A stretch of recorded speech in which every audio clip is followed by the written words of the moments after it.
Hello everyone, today we are going to learn some vocabulary words that you are going to find it very cool. So let's get into this video. So the first word is replenish. तो मैं पहले ही बता दूं ये purely vocabulary words हैं, ऐसा नहीं है कि इनके बिना आपका काम नहीं बन सकता। ठीक है, तो हम रिप्लेनिश कहाँ यूज़ कर सकते हैं? हम रिप्लेनिश वर्ड हम वहाँ यूज़ कर सकते हैं जहाँ पे हमें यूज़ करना हो कि फिर से कोई चीज़ भरना, fill something again. For example, जैसे हमें बोलना है कि मुझे इस खाली ग्लास को फिर से भरने दो, किसी भी चीज़ से भरने दो, फॉर एग्जाम्पल मिनरल वाटर से, अल्कोहल से, तो हम क्या बोल सकते हैं? Let me replenish your empty glass with mineral water. Let me replenish your empty glass with mineral water. ठीक है, आपको रिप्लेनिश यूज़ नहीं करना, आपको सिंपल सा वर्ड यूज़ करना है तो आप फिल यूज़ कर ही सकते हैं। Let me refill your empty glass with mineral water.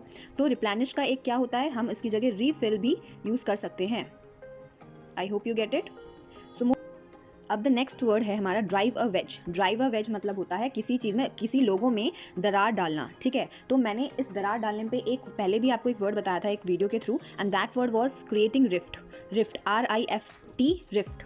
Okay, इसका मतलब होता है दरार डालना। तो आपको अगर बहुत ही ज़्यादा कूल वे में अगर बोलना है कि तुम दरार डालने की कोशिश कर रहे हो, तो हम ड्राइव अ वेज का यूज़ कर सकते हैं। फॉर एग्जाम्पल, मेरे और मेरे प्यार के बीच में दरार डालने की कोशिश मत करो। ठीक है, तो हम बोलेंगे don't try to drive a wedge between me and my love. मेरे और मेरे प्यार के बीच में दरार डालने की कोशिश मत करो। Don't try to drive a wedge between me and my love. अगर हमें बोलना है तुम दरार डालने की कोशिश कर रहे हो, तो हम बोलेंगे you are trying to drive a wedge between me and my love. Okay, so आपको दरार डालना वर्ड यूज़ करना है तो you can use a word drive a veg.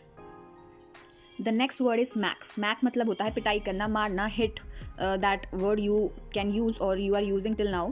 तो फॉर एग्जाम्पल, मैं तुम्हें इतनी ज़ोर से मारूंगा कि तुम्हारे कान बजना बंद नहीं होंगे। तो हम क्या बोल सकते हैं? I will smack you so hard. मतलब क्या होता है स्मैक यू सो हार्ड? मतलब कि इतनी ज़ोर से मारूंगा that your ears want stop ringing. आपके कान बजना बंद नहीं होंगे। ठीक है, I will smack you so hard that your ears want stop ringing. तो आगे से आपको किसी को मारने की धमकी देनी है तो आप ये लाइन यूज़ कर सकते हैं। Let's move to next. The next word is act your age, and this is a very common word that we don't use, but हम हिंदी में बोलते रहते हैं कि अपनी उम्र के हिसाब से बिहेव करो, अपनी उम्र के हिसाब से बोलो। तो हम क्या बोल सकते हैं उसके लिए? act your age। ठीक है, जैसे अपनी उम्र के हिसाब से व्यवहार करो, act your age। और हमें बोलना है अपनी उम्र के हिसाब से बोलो, तो हम बोलेंगे speak in a way that suits your age।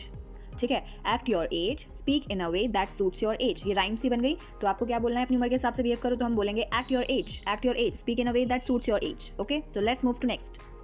अब हमें बोलना है कि यार तू बहुत गुस्सैल है, हमेशा मुंह सड़ा के बैठा रहता है, हमेशा गुस्से में रहता है, गुस्सैल में रहता है। तो उसके लिए प्रॉपर एक वर्ड है, and that word is grumpy. Grumpy बहुत ही क्यूट सा वर्ड है, ग्रम्पी। फॉर एग्जाम्पल, अगर हमें बोलना है ना, जैसे किसी को तुम भी हमेशा मुस्कुराते नहीं हो, ठीक है, तुम भी कोई हमेशा मुस्कुराते नहीं रहते, आप हमेशा गुस्सैल रहते हैं, तो हम क्या बोलेंगे? You too are not always smiling. तो ये कैसे बोला मैंने? You too are not always smiling, इसका मतलब तुम भी हमेशा कोई मुस्कुराते नहीं रहते। You are always so grumpy, आप हमेशा गुस्सैल रहते हो। You are always so grumpy, हमेशा क्रोधी रहते हो, हमेशा गुस्सैल रहते हो, हमेशा मुंह सड़ा के रहते हो। तो फिर से, you too are not always smiling, you are always so grumpy, तुम भी हमेशा मुस्कुराते नहीं हो, आप हमेशा गुस्सैल रहते हो।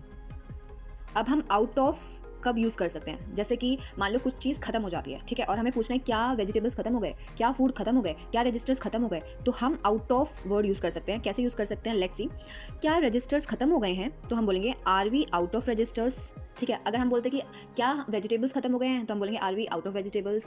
क्या फूड खत्म हो गया है, are we out of food. तो हम कोई भी चीज़ खत्म हो जाने को हम ये नहीं बोलेंगे, ऐसा नहीं बोलेंगे whether it has been finished और नॉट। नो, आप आउट ऑफ वर्ड यूज़ करेंगे। क्या रजिस्टर्स खत्म हो गए हैं, are we out of registers. Okay, let's move to next. Now the next word is grace. Grace मतलब क्या होता है? कृपा करना या फिर दया करना। ठीक है, तो फॉर एग्जाम्पल, यदि तुम्हारा जो गुस्सा समाप्त हो गया हो तो मुझ पर भी कुछ कृपा कर दो। तो आप इसको इंग्लिश में क्या बोलेंगे? If you are done with being angry then spare some grace on me as well. If you are done with being angry, इसको हम क्या बोलते हैं हिंदी में? If you are done with being angry मतलब यदि तुम्हारा गुस्सा खत्म हो गया हो तो। अगर हम बोले अगर ये हो गया हो तो हम बोलेंगे if you are done with this, if you are done with that. Okay, तो हो गया हो तो हम बोलेंगे if you are done with, use करेंगे। ओके, तो आगे क्या बोला? If you are done with being angry then spare some grace on me as well. तो हम बोलेंगे यदि तुम्हारा गुस्सा समाप्त हो गया हो तो मुझ पर भी कुछ कृपा कर दो, मुझ पर भी थोड़ी सी इनायत कर दो। Okay, I hope you get it. So let's move to next. And the next word is treachery. ये तो आप वैसे डिसलॉयल्टी यूज़ करते ही हैं. So treachery is a vocab word you can use instead of loyalty. For example, आपने जो विश्वासघात किया है वह अक्षम्य है. अक्षम्य मतलब कि जिसकी कोई माफ़ी नहीं होती. ठीक है, तो हम इसको विश्वासघात को आप ट्रेचरी वर्ड तो यूज़ कर ही सकते हैं, डिसलॉयल्टी यूज़ कर सकते हैं यहाँ फिर. ठीक है, और अक्षम्य को आप क्या यूज़ कर सकते हैं, आप अनफॉरगिविंग यूज़ कर सकते हैं. तो हम बोलेंगे the treachery you did is unforgiving. आपने जो विश्वासघात किया है वह अक्षम्य है, उसे वो माफ़ी के लायक नहीं है, उसे माफ़ नहीं किया जा सकता. अब हमें ऐसा बोलना होता है ना कि अरे उसे तो हारना ही है, जैसे कुछ बुरा हम बोलते हैं, जैसे कि उसको तो उसके साथ तो ऐसा होना ही है. तो होना ही है के लिए हम क्या बोल सकते हैं, जैसे उसे हारना ही है, हम बोलेंगे he is doomed to be defeated. Doomed मतलब होता है अशापित टाइप का, कि भैया उसमें लिखा हुआ है कि भैया वो हारेगा ही. तो हम बोलेंगे he is doomed to be defeated, उसे हारना ही है.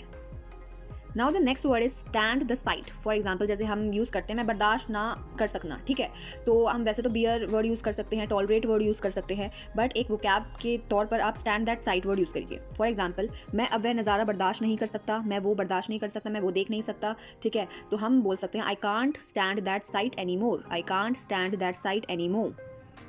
Let's move to next.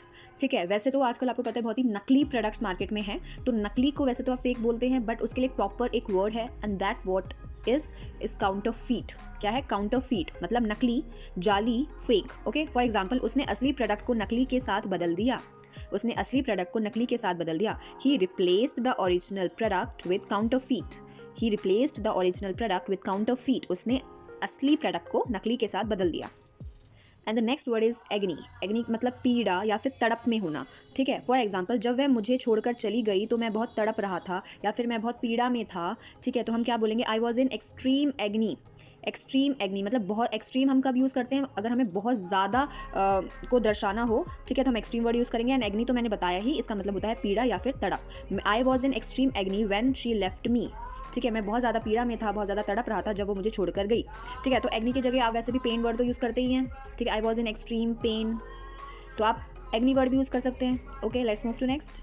अब जो मैं बताने जा रही हूँ ये कोई वोकैब नहीं है, ये आप यूज़ करते ही हैं, मतलब कि एक सेंटेंस को कंप्लीट करने में यूज़ होता है. तो फॉर एग्जांपल, जैसे कि हम बोलते हैं कुछ हद तक ये वैसा ही है जैसे मैंने पहले लिया था.